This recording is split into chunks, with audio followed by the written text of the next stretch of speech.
Yo, this is Soul Drum 86 bringing you another video. So WWE 2K is a very interesting franchise. Um, you know, when I think of like yearly releases that come out, um, like Madden, NBA 2K, I'm very much far removed from those two franchises because with Madden, I started to just play kind of like every 2 years or, it started out, I was playing Madden all the time. It got to a point where it was like every other year. And then it was like every 2 years, I would maybe play a Madden, but it's not something that I'm consistent with. And for obvious reasons, and everybody knows why, the game just isn't the same. So I'm far removed. So I can't speak to the Madden crowd so much. I can't even really speak to the NBA 2K crowd because I've been done with NBA 2K since halfway through playing NBA 2K23. Now, I do understand the reason why those games still sell pretty well, especially Madden. Football is very big here in America. I mean, people love their NFL, they love their NCAA. And when you have a franchise that has the exclusive license to make a simulation football game, then people who are fans of those sports are going to gravitate and play those game modes. They're going or the game modes. They're going to play those games. The same thing with NBA, right? They're like, even though the NBA doesn't have an exclusive deal, there hasn't been an NBA Live in years. And there hasn't been any other, company to come out with their own NBA game to rival NBA 2K. So if you're a fan of the NBA, you're going to play those games. There are people who have gotten into the habit of playing NBA 2K for the park and the rec. Everybody who plays those games, they typically play with friends. You really don't see too many people playing NBA 2K by themselves, especially only if they're playing mainly the offline modes, like how I used to play. But typically, it becomes a thing that you buy because your friends buy it and you want to play with your friends. And that's kind of like how it was with me with even Call of Duty. Like, I've always played a Call of Duty game here and there, and I would mainly play for the campaign. I'm not an online type of guy. But until my friends started getting Call of Duty, then I would get Call of Duty, right? So that sort of thing happens. I guess what I'm trying to get at, right? I know you guys probably like spit it out already. WWE 2K is a weird franchise for me. I'm seeing a lot of videos come out daily, right, about people being upset. Ringside Pass Season 2, the Borderlands stuff. I'm just seeing a lot of people be upset with the game. And I've talked about these things leading up to the release. I talked about these things after the release. Everybody knew what this game was going to be, even last year. The reason why WWE 2K is such an interesting franchise is because they almost do everything possible to turn fans away, but fans will not turn away from the franchise. Every single year you have people say, I'm not getting the game next year, but then they turn around and get the game. And it is just interesting, right? It's like I try to get into the psyche of people. We all know the reasons like why people kind of give in and play. A lot of it is hype. You have content creators who are hyping the game up. And like I've always mentioned, because this is a thing, this is not something that I'm just like throwing out there. This is a real legit thing. When you're following somebody and you have respect for them or you think highly of them, when they got B-roll playing in the back of their video and they're showing 2K and at the same time they're talking about 2K and they're sounding really excited about it. They're telling you about all the new features that are coming out. You could be somebody who was upset with the franchise. You could be somebody who was, upset about the previous year. But once you see those videos start to roll out, you have that sense of like, oh man, okay, I'm starting to get hyped now, because you looked at the comment. Not only did you watch the video where somebody is hyping the game up, but then you looked at the comment section and you've seen other people get hyped up. And so then it makes you get hyped about the game. Now, there are some who fought through that. I had to fight through that because I was that person. This is why I talk about these things when it comes to WWE 2K, is because I'm not necessarily just pointing the finger at other people. I can point to myself because I've been there. I made that video not too long ago about how 2K has never really been the game for me, but there were always things that brought me back, that always made me play. And the main thing was my love for professional wrestling and my love for wrestling video games. I've always played them, and I've always wanted to continue to play them.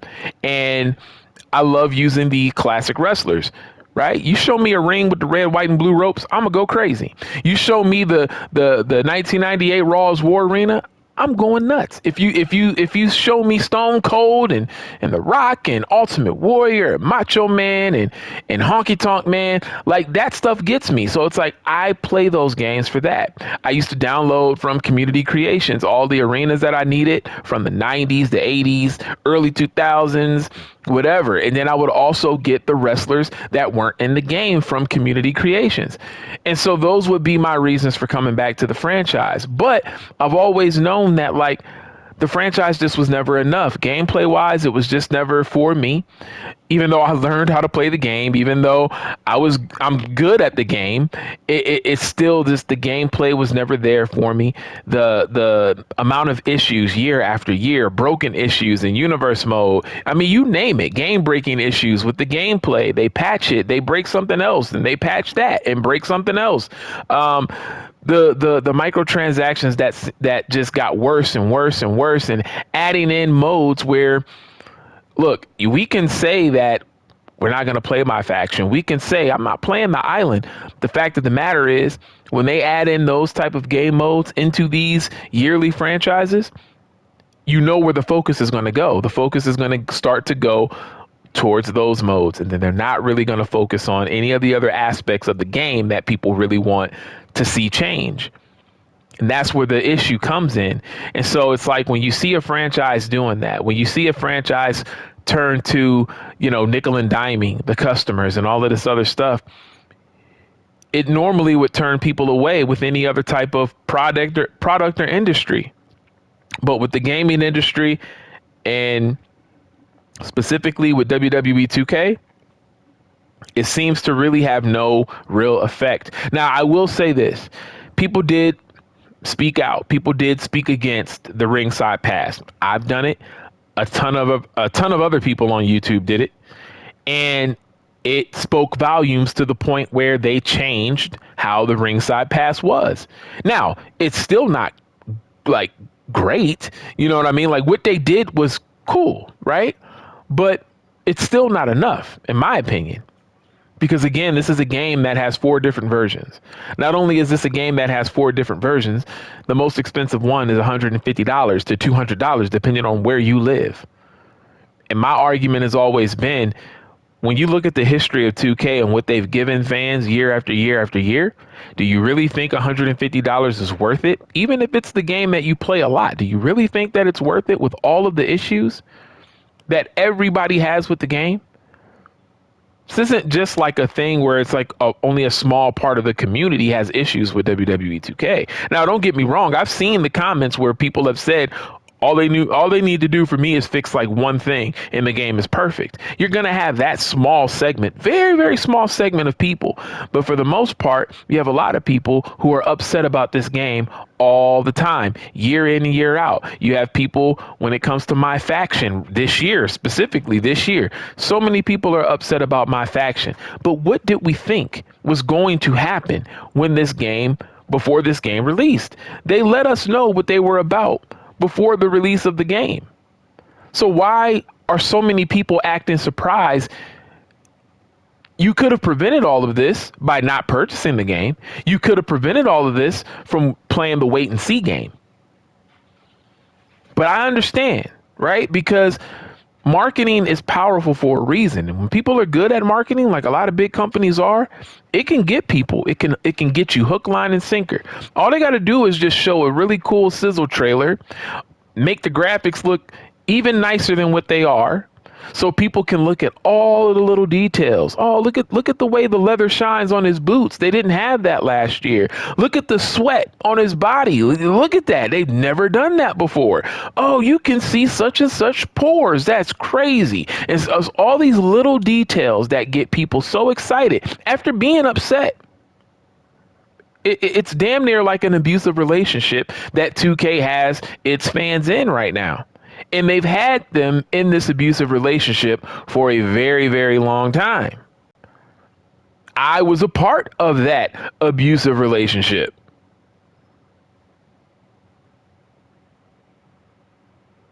The thing is, guys, is I knew that this would happen. I knew that these videos would start rolling out about people being upset about the game. I knew this was going to happen. I'm not surprised by this. But what I am surprised at is that the fact that people are surprised that they're not as happy as they thought they would be. But we knew that the ringside pass was a scam. But people bought the game anyway. I get it, right?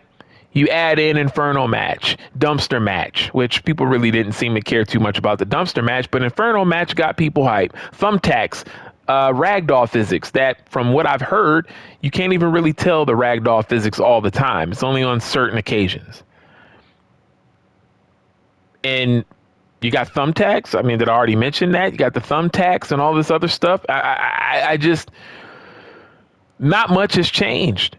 But yet I'm still seeing so many videos pop up, people being upset, people saying this and people saying that. And I'm just sitting here like,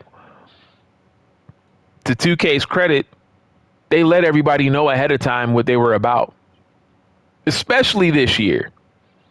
It's not like they waited to talk about the ringside pass.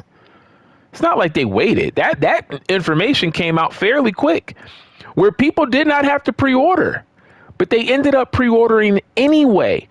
Even though you saw so many comments of people saying that they don't like it. There were even some videos from big YouTubers saying that they don't like this idea. But yet people still bought the game. I think about other franchises that come out. Games that might just be a one-off, right? They're not like annually released titles. They're just games that come out that are really good, right?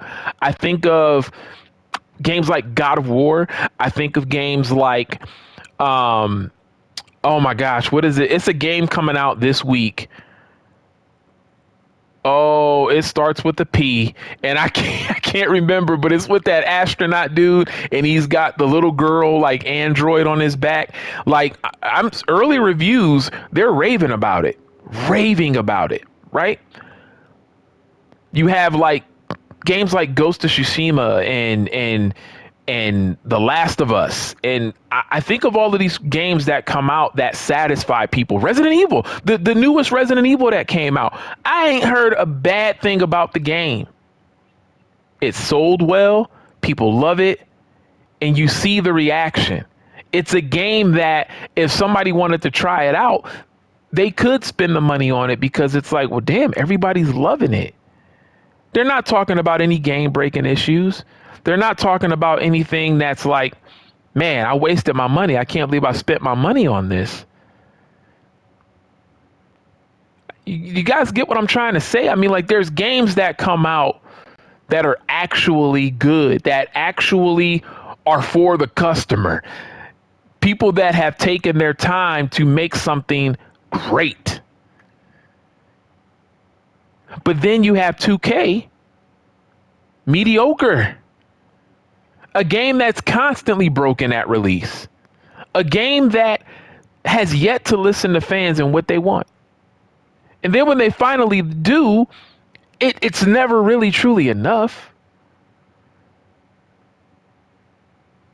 People have wanted changes to My Rise. Have we seen those changes?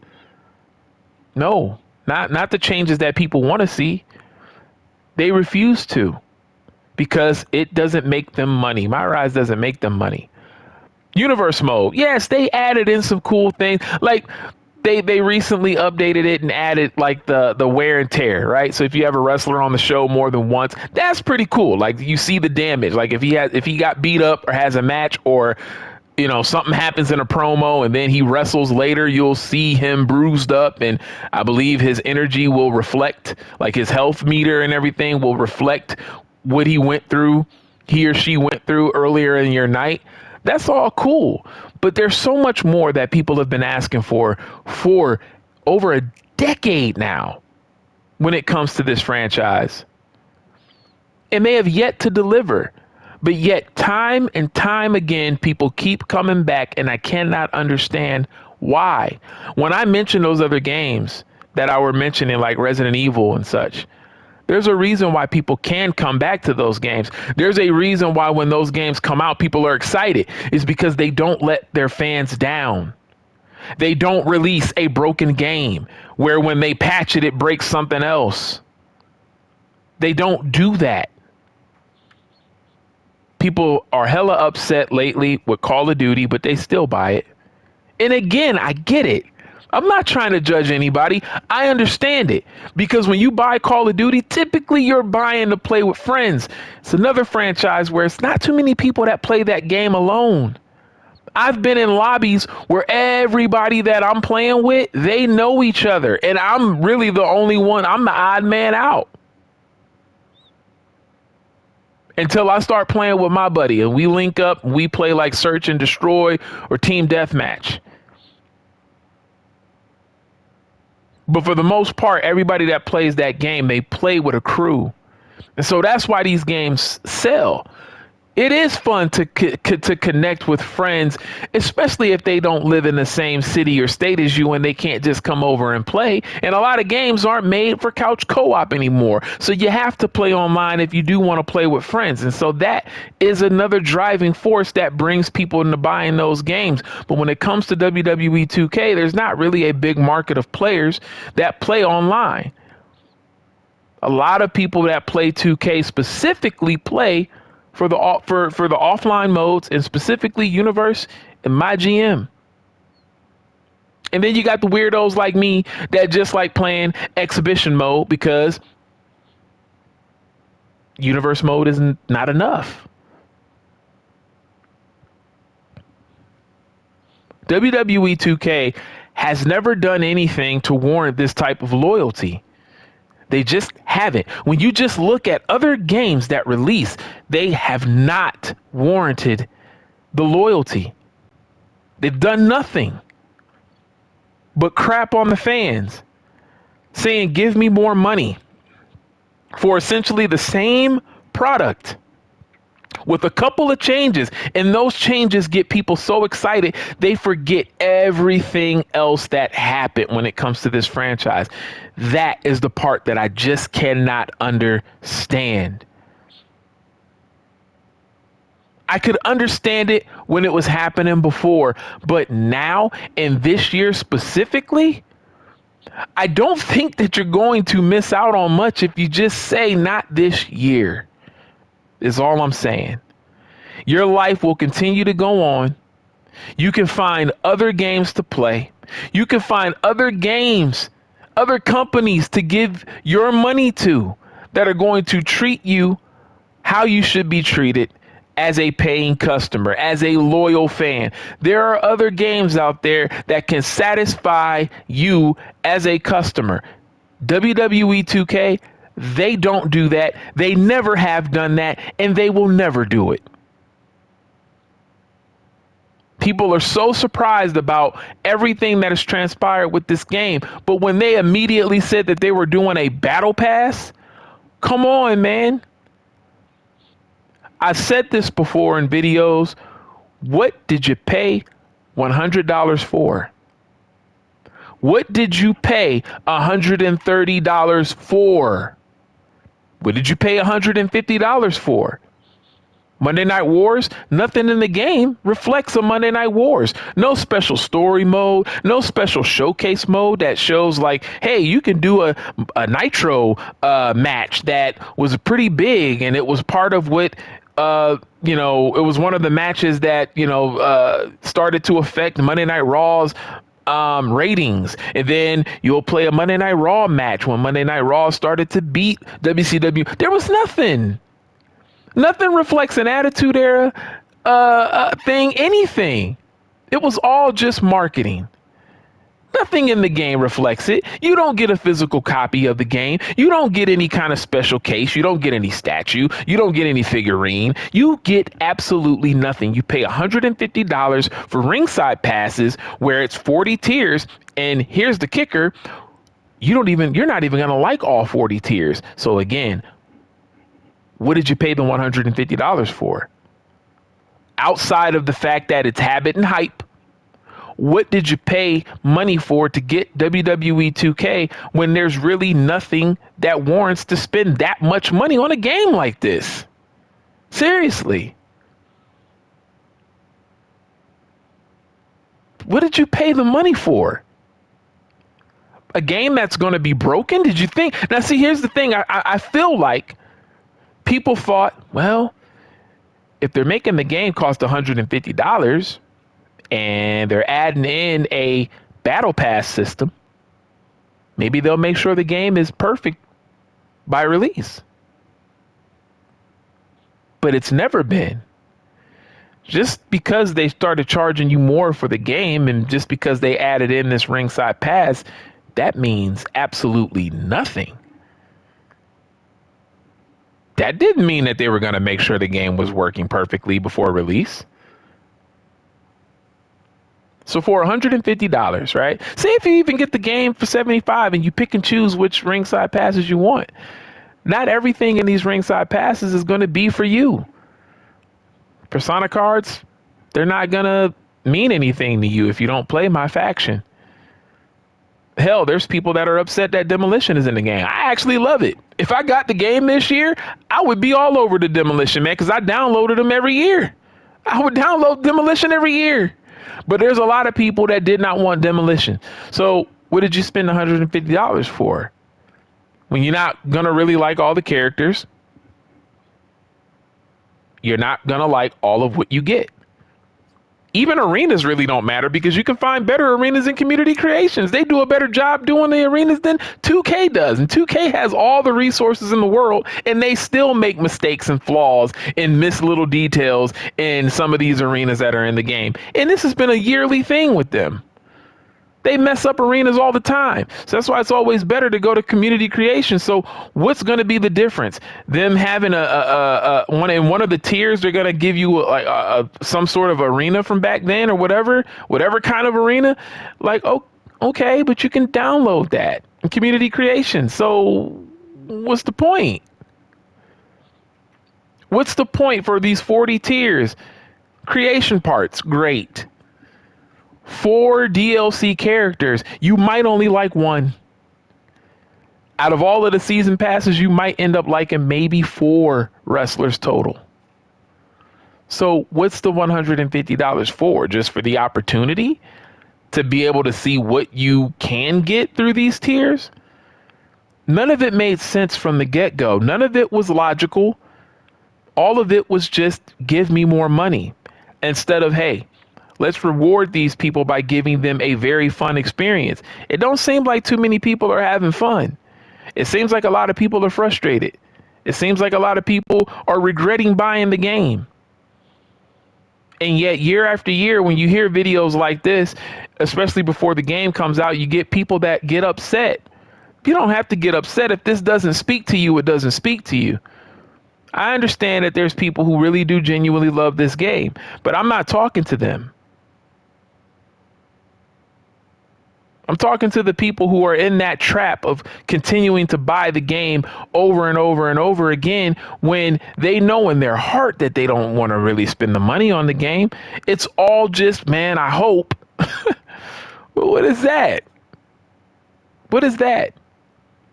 I guess, look, at the end of the day, man, before I go, there was a time, and I talk about this all the time, we had multiple games to choose from when it comes to these different franchises, these different genres. And the biggest thing is there was a time where a yearly release, they were knocking it out of the park damn near every year. I mean, Madden on the PS2, every year of that game was damn near fantastic. And let's not forget about NFL 2K, a game that a lot of people chose over Madden. NFL 2K was knocking it out of the park. Hell, even when they came out with that All-Pro 2K8, that even did well, but it just didn't do well enough because you couldn't have NFL teams. You had former NFL players, but you had made-up teams. So the branding does help.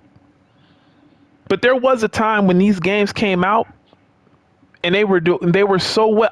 Guys, I remember getting NBA 2K every single year, and I was never disappointed. Well, I can't say I was never disappointed. I didn't like 2K16. I did not like 2K12. And there was another 2K I wasn't a fan of, but at the time it was like 3 that I didn't like. But typically year after year, it was a fun experience going to GameStop. I remember me and one of my best friends, we would both pre-order the game, and we would drive up to GameStop and we would wait.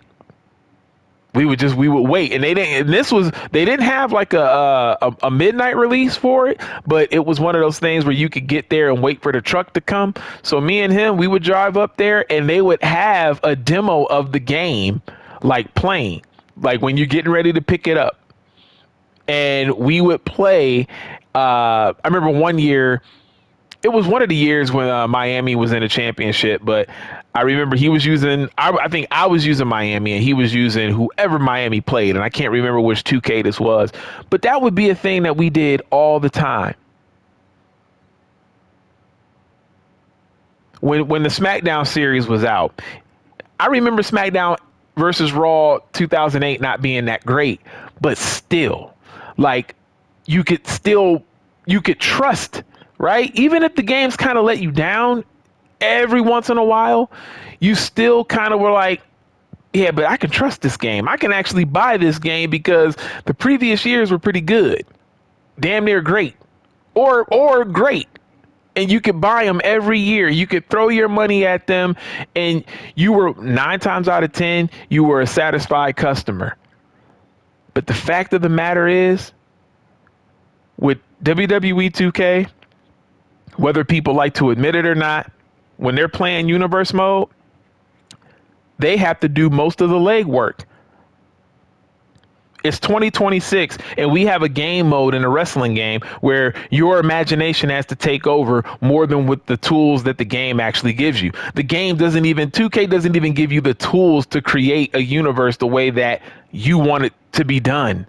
People use their imagination. They got to get spreadsheets to keep everything together, even though the game itself should have something where you could keep everything together. Who's your champs? Who's been in a feud? What was your previous match cards on these other nights? But you have people that have to find these other ways to keep things, to keep track of things. And this is a game that was worth $150? No, man. Absolutely not. It wasn't. You guys can let me know what you feel in the comments, man. I just had to get this off my chest after I've been seeing the videos that I've been seeing. I really wasn't planning on making any more 2K videos, especially, throughout the rest of the life cycle of this game, because one, I'm not playing the game anymore. And I think everything has already been said, but I feel like this was a video that needed to come out. So let me know what you guys feel in the comment section, man. It's your boy Soldier. I'm 86, and I'm out. Peace.